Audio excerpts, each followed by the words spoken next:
We'll go straight into questions. I got a couple of reminders, and then they can just fire away. Perfect. I won't let them ask the hard ones. You're coughing? Yeah. Do you need some water, hon? Do you need some water? No, she's just really dramatic. Yeah, we'll grab... Don't worry about it. No, you're good, you're good. Tommy starts screaming, Isa needs a water. Just start like. Can you grab a water? Can you grab a water? She's getting you one. That's actually. She's a little nervous. No, she don't look nervous. We'll get started in just a second. Yeah. Yeah, thank you. Thank you so much. Old age. No, you don't get to say that with me up here. All right, are we ready? All right, well, welcome to Lexington. Thank you for joining us today for the press conference for the Fairfield women's basketball team. We're joined at the podium by student athletes Megan Anderson, Isabella Nicoletti Lete, and Katie Lamro. Just a couple quick reminders. It's been a minute since we've been in this room, so if you can just double check your cell phone, make sure that it's on silent before we get started. Also, as a reminder, please identify your name and media affiliation each time that you ask a question, and raise your hand and we'll bring a microphone to you. If you're joining on Zoom, and we do have several that have done that, please use the raise hand function for questions. We're going to get to questions here in the room, and then I'll make sure that we call on you on the Zoom as time allows. Recording press conferences on the cell phone or camera is strictly prohibited, and flash photography is also not permitted. As a reminder, the locker room is also available at this time for any interviews that you want to do as well. And we will open it up for questions for our student athletes.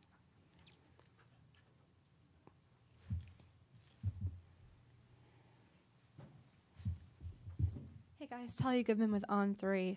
A year ago, I saw you guys in this position at Indiana. Now, a year later, another successful season, back in the NCAA tournament at Kentucky. What makes this group this year different?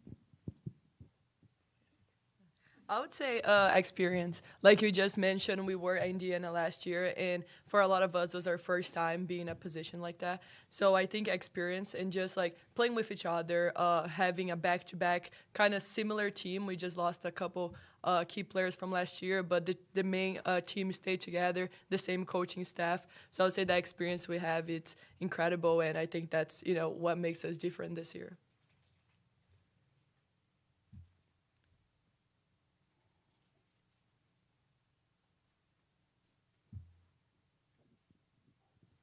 Kevin Fielder, EMA Online. Megan, you have to play against Aoka Lee tomorrow, who's definitely has the size advantage on you and is, pretty aggressive in the paint.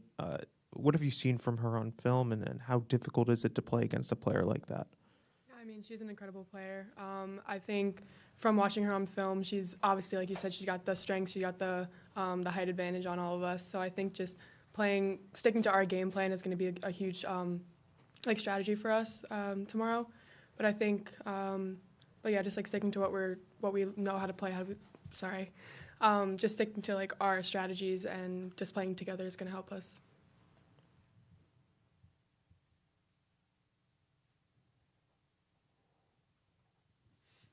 Ivy from Fairfield. Meg, the team struggled in the first two games of the tournament, but then had 15 threes in the championship game. What does it say about the team that they can have that great shooting night under the brightest lights?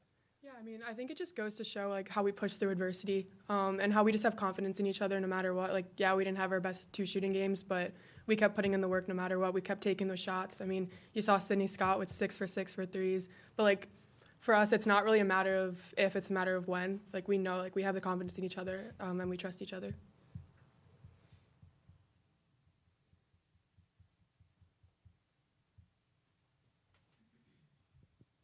This goes for anyone, three of you. Andrew Jameson, WF 88.5 Fairfield. You guys are a great three-point shooting team. You're on right, but Kansas State, I believe 38% third in the country. How are you guys approaching this game, or in particular on the offensive end, realizing that this could very well be a heavyweight shootout? I think both of us are incredibly shooting teams, and I think that there's so many other things that we do offensively, and I think just playing to whatever's working that night is going to work out best for us. Logan Rundy, WVOF 88.5 at Fairfield as well. Katie, second time around, second tournament appearance in 2 years. What are the emotions like this year, and are they different from last year? I would say it's very similar to last year, very exciting experience. But like Isa said, we're a more experienced team, and we've added to the team. We've just had more time together. But I feel like this year we're more comfortable here and like more ready. I think having that under our seatbelt or under our belts from last year, that we just know what to expect. Caroline Mikowskis, Lexington Herald Leader. Megan, this one's for you. Can you speak to your development and your attitude going into tomorrow's game after all you've learned this season? Yeah, I mean, throughout the whole season, we've had a lot of different opportunities to kind of build, like, individually, like, our strengths and our weaknesses. I think one of the biggest things that I've worked on was defense. We've done a lot of, like, all of us have kind of been in, like, different groups before practice, taking as much time as we can to just kind of, like, focus on the things that we know we aren't maybe the best at the time. And I feel like I've made a lot of strides through that. And then I just think overall, like, my confidence has just grown throughout the whole season, especially, like, because of my team and, like, knowing I have, like, such a great support system behind me. You guys were well tested during non-conference play. I know it's a long time ago now, but how did those games like the Richmond, the Oklahoma State, the Villanova help you when it comes time for the tournament now? I think just being able to see, especially, I think some of you guys mentioned the size difference. So when we play in the MAC, sometimes we don't see those really tall, strong players. So I think having those non-conference games helped us a lot early on, just seeing, that competitiveness and that difference in athleticism, if you say so. And I think it helped us learn what Fairfield can do to stop players when we play against them. So I think that's going to come big time, especially, we know some teams in the same conference and things like that, they had the same matchup. So I think that's going to help us a lot coming in with a lot of confidence. I know this time last year you guys were a 13 seed. This time you're a 12 seed, and obviously a big difference here now is that it is a neutral court in this first time game. What type of that atmosphere and slight difference does for this team's confidence and potential to move on to the round of 32? I think getting the 12 seed was huge for us, and getting a neutral site is definitely very helpful.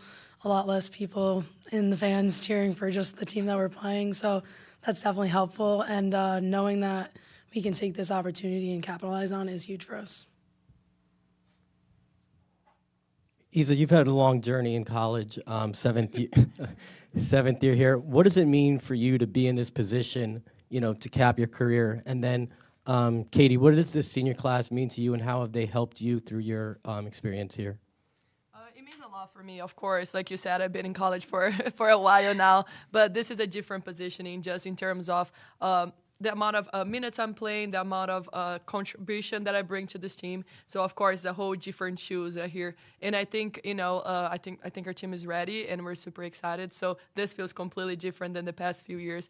Last year, of course, being in the same position, but this year also being a 12 seed and being able to play on a playing against a team not on their court. Last year, looking up Indiana and with the crowd there was a little bit tough. So I think, it's just very exciting, and it's my last one, so I'll definitely leave everything on the court for sure. This senior class has been unbelievable, and they have such a huge impact on and off the court for us. So seeing them go is really going to suck, and it's going to be really sad. But I think that's kind of like our motivation in this. We're just extending the season to be with them as long as possible. I do have a couple of questions on Zoom, but I want to make sure everybody gets their question answered here first. Okay.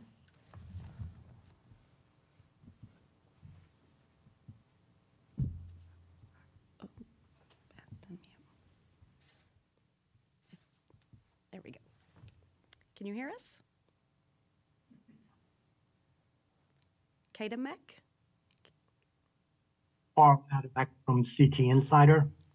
Katie, just to follow up, if you can hear me, you mentioned the part about the neutral court. So why should Kentucky fans root for Fairfield and not Kansas State? I think Kentucky should root for us because I think everyone loves an underdog story. And I just think we're like a team that anyone should root for. And it's just we're such a family-oriented team, and I think it's something that a lot of teams like to see and that you don't often see in many schools when you watch, especially at this time of year. All right, any additional questions for our student athletes? If not, thank you very much. Good luck to you guys, and we'll get I'm started. looking for an extra year if anybody. We'll get started with the head coach conference at 4:05. Thank you.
Good afternoon, and thank you for joining us for the press conference for Fairfield women's basketball head coach Carly Thibault-Dodonis.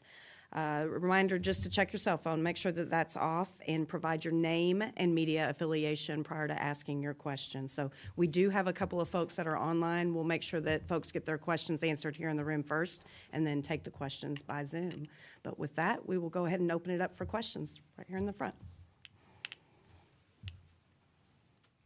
Hey, Coach, Talia Goodman with On 3. Your players were just talking about how much of a family feel this is and how this core group all chose to come back and play another year here. Just what do you love most about being the head coach at Fairfield?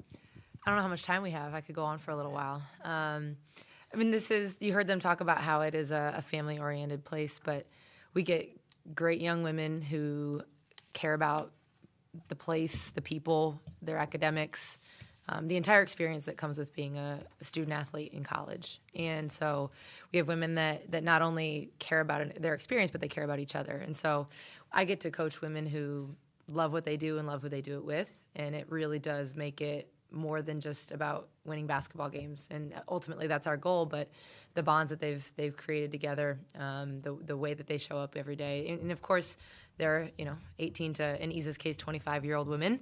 So they're not always going to have great days all the time, but they always have teammates that are willing to pick them up. So they're an easy group to coach. They make my life, I roll my eyes here and there a couple times a day. I love getting up and going to coach them every single day.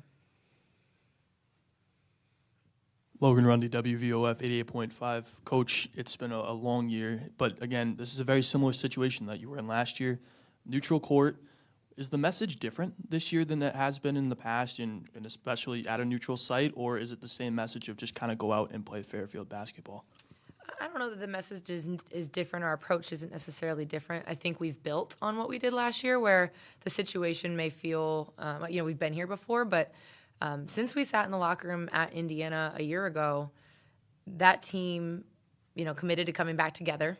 They committed to doing more and not just getting to the tournament, but taking another step. And so since that day, and truthfully since the spring and summer, we've used the number 33. We were in the game with Indiana until middle of the third quarter. It was a 5-point game. And then they blew that lead open to 33 and won by 33. So we've used the number 3 in shooting drills and competitive drills in practice. You have to win by 3, you have to get 3 stops, whatever it is. You get, a +3 and for taking care of the basketball. And there's all these things to remind us to A, not be complacent with what we did last year, and B, know that we have to close the gap to do what we want to ultimately do at Fairfield, and that's win NCAA tournament games. And so we, as a staff, we went to work recruiting to fill some of the holes of those who graduated, areas we needed to get better. Our team has worked incredibly hard. We've improved a lot in what we do, and our goal is, again, everybody that came back this year and all of the newbies that joined us we don't want to we know we have to win the MAC, and that's the ultimate goal every year, but we want to take it further. Hi, Coach. Caroline Mikowskis, Lexington Herald Leader. If you could talk a little bit about the importance of Isa to this program from a leadership perspective and how you've seen her develop in this season, too. Mm-hmm. She's my first ever recruit to Fairfield. We call her the OG for a lot of reasons, and she believed in this before this was a thing. Before she knew what it was going to look like and how it was going to feel. And I'm really proud of her growth. We got her when she was 4 years into college really already, but hadn't played a big role for Florida State. She had 2 ACLs and had a hard time recovering to play at the ACC level at that point. And so she kind of went through all stages of things in her career at Fairfield so far, where for the first year she was just so happy to be on the court, so happy to try and score the ball again, to shoot the ball again. And we needed her to. That team was a little offensively challenged our first year, so we needed her to shoot and try and score. And then her second year, she really grew into a facilitator, a pass-first point guard, sometimes to our detriment where we needed her to score. And then, she's been really able to put it all together this year, where she's done both. She's taken care of the ball at an impressive level, at one of the best in the country, and she's also been aggressively looking to score when we need her to. But I think the thing that doesn't probably show up in stats is how she shows up, and she just has such a joy for the game. She never takes it for granted. She had it taken away from her twice with ACLs. And so she's such an example in how she walks the walk every day of, like, she doesn't take practice for granted. She doesn't take a drill for granted. You know, there's times where I'm telling her to, like, take fewer reps, and she's like, no, I want to win. And it's like a, 2-on-2 warm-up drill. But I think that bleeds into everybody on our roster of how she just loves the game and loves being a part of Fairfield. Carly, Kevin Fielder from EMA Online. Offensively, you guys run a pretty unique system where you guys try and push the pace and shoot a lot of threes and play a little bit more 5-out. What was the thought process behind that, and how has that sort of helped you guys when you have to play tougher non-conference games? Yeah, it's something that even before I was a head coach, it's a style of play I always admired. When I was at Minnesota, there was a ton of teams in the Midwest area that did that. You know, Creighton and Drake and South Dakota State and South Dakota. A lot of those teams had played a similar style and won NCAA tournament games and been really competitive in the postseason. I'm a shooter, so I love shooting threes, and I always feel that you have to, your team should play a way that you enjoy coaching. I've been blessed with a family who loves basketball and likes being able to score the ball at a high level. So shout out to my dad in the back of the room as well. But I think too, we know that this is Fairfield's a sleeping giant and had always been successful. Coach Frager did a great job, and they'd won the MAC championship right before I took over. And as our administration put so much into basketball with a new arena and an updated practice facility and all these things. We knew that was just the beginning of where we could go. And so we really built it intentionally of how can we build a team that we're not going to get the, Ayoka Lees of the world, but how can we be competitive against teams like that, even though we're not going to get the most, the 6'6" skilled kid. And we feel the way we do that is all five on the floor can shoot, be a tough mismatch for players like that. She will also be a tough mismatch for us, but building it in a way that we can still win games at the highest level. And we've shown that. We won on the road at an SEC school, at an ACC school. We've beaten Big East teams. So we know that we're doing something right and just continuing to get the right fit for that 5-out. Hi, Coach. Ivy from Fairfield. The team had a lot of adversity down the stretch, the loss at the regular season at Quinnipiac in the first 2 games in the tournament. But then they responded, with that great shooting night in the championship. What did that show you about this team? Law of averages, shooting averages, equal out eventually. No, I think while I never think that we tell our team all the time, especially when we've had to show up night after night, knowing we're going to get everybody's best shot. As we were on a 18, 19 game winning streak. You don't get nights off, but I think for us, we don't need a bad loss to get our attention. I always tell our team that we shouldn't need a slip up to get our attention and try and go do what we ultimately want to do. But I do think we learned a lot from that Quinnipiac loss. They're also a very good team. I know I made a hard push for them that they should be in the NCAA tournament, as so many of different conferences have made pushes for really good, quote unquote, mid-major teams. But I think for us, that showed us a lot of ways that we probably missed the boat in exploiting some things offensively. I think we refocused on a lot of things, and then going into the MAC tournament, while we didn't shoot at our best our first 2 games, we really were able to hunker down and rely on our defense. I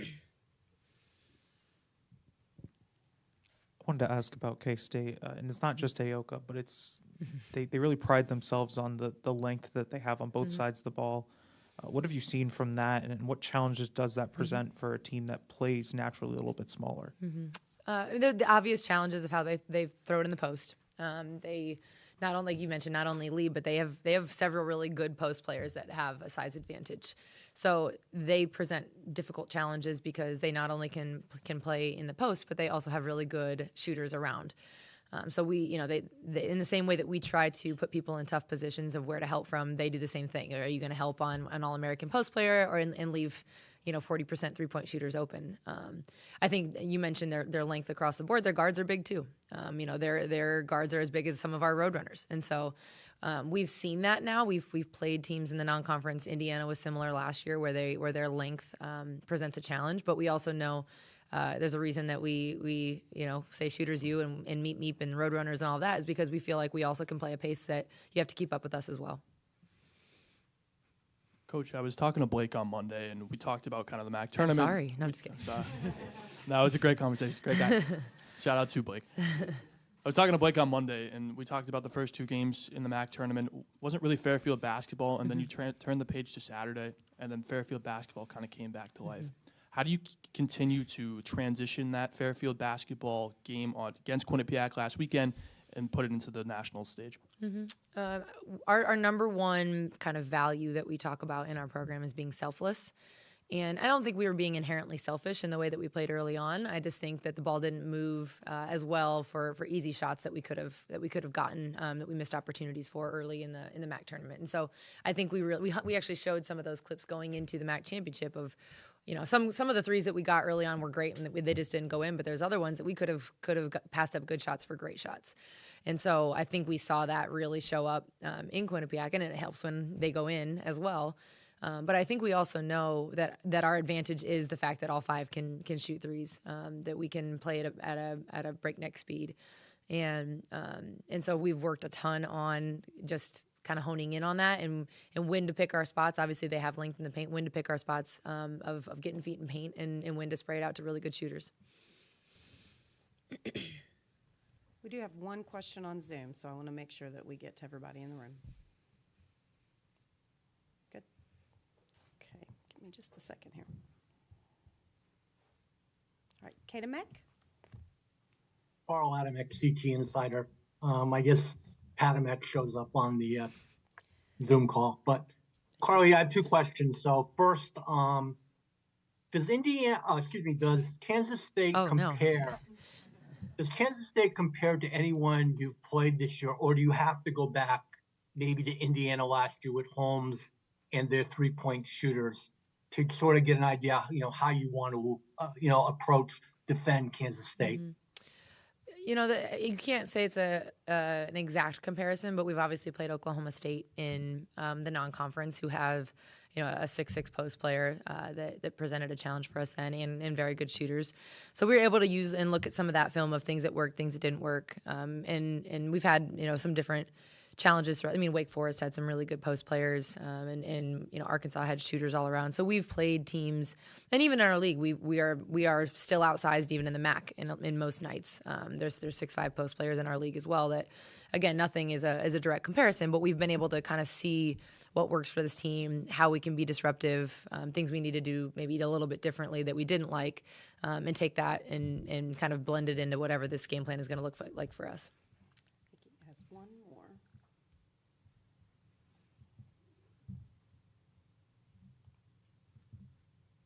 Maybe. You there, Carl? There he is. There we go. Yeah. I want to talk about, you've always put a lot of pride into the academic side of how your team does. And I know you had several players named to the All-MAC team, but I want to ask about Amina specifically. And, how does she, when you watch her and you watch her perform on the court and then you realize she's a 4.0 student, just, what does that show you? What does that mean to you and your program, the things that you feel are important? It's one of the reasons that I was really intrigued by Fairfield in the first place, of the academic profile. I always feel that if women student athletes are motivated in one area of the life in the academic space, then they're going to be motivated in all areas. And so Amina is a shining example of that. We've got a team that really does care about the degree that they get at Fairfield, which is a great one. But she is someone that it's pretty incredible to have watched her transfer in midway through her career, 2 years in. Still was able to graduate in 3 years with her degree in finance, and now is getting a 1-year master's. And so she was able to graduate in 3 with a 4.0, and now is getting a 1-year master's in our Dolan School of Business. So she is, the epitome of a student athlete, where she really cares and focuses on every little detail of her life, and that obviously spans into academics. But you can also see it in how she plays. She is one of the most diligent film watchers I've seen. She takes notes in every film session, and she's one of the best I've coached at taking feedback from a film session or a workout and immediately applying it. And so you can see why she's really good, and in whatever she touches, she does a great job in. Any other questions for our head coach?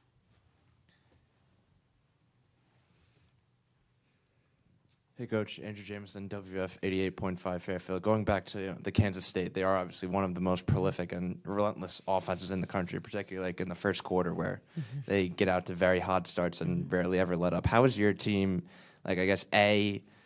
try and keep up and go toe-to-toe with them, placing the emphasis to not lose momentum, and B, just try to limit this contagious offense, which has two AP honorable All-Americans and a bunch of other shooters who can light it up. Yeah, I mean they're a handful, and you know you could probably argue why they with Lee are not a 5 seed, but regardless, I think that we've got a specific game plan and some wrinkles to try and be disruptive. We know we can't just sit behind and allow them to do whatever they want whenever they want, but we also know that they have a game plan for a lot of what we're going to do as well. So I don't think we're necessarily going to pitch a shutout and keep them to a couple points a quarter. But I think for us too, it's also we have to strike a balance of still playing with our pace and not allowing them to get in a rhythm from playing inside outside and just kind of popping the ball around wherever they want to go. Thank you so much, Coach. That will conclude our press conference this afternoon. Just a couple quick reminders before we adjourn. Hammond Communications will post a recording of this press conference in the NCAA Digital Media Hub at ncaa.vertone.com, and transcripts are provided by ASAP and will be posted shortly. So thank you so much, Coach. Thank you to everyone that joined us, and good luck to you. Thank you.